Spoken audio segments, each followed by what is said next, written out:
Ողջույն, ուզում եմ կիսվել ձեզ հետ ուսուցողական մի պատմությամբ։ Դպրոցներից մեկում տարեց մի կին էր աշխատում։ Չնայած ինձ կեսներ էր հագնում, բայց շատ ճաշակով էր, համադրված գեղեցիկ զարդերով։ Չնայած այս ամենի, նա աչքեր ընկնում առանձնակի կոպտությամբ։ Չդիմանալով այս ամենին, ծնողները և երեխաները որոշում են բողոքել տնօրենին։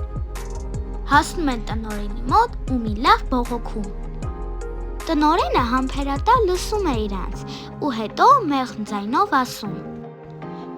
«Տիկինը, որի մասին դուք խոսում եք, երկար ժամանակ մեր դպրոցի թագուհին է եղել»։ Մի օրում հանկարծակի մահանում է տիկնոջ և ամուսինը և տղան։ Եվ այս ամենից հետո նա ցավը փակում է իր մեջ և խռովում աշխարհից։ Բայց ինձ համար նա շարունակում է առյուծ մնալ։ Իսկ անտառում, երբ առյուծը ծերանում է, նրան ոչ ոք չի ծաղրում։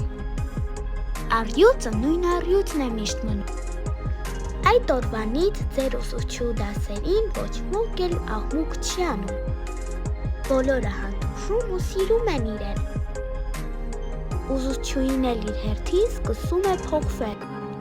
Դե ինչ, այսքանը սիրելիներս, գրեք մեկնաբանություններում, դուր եկավ պատմությունը։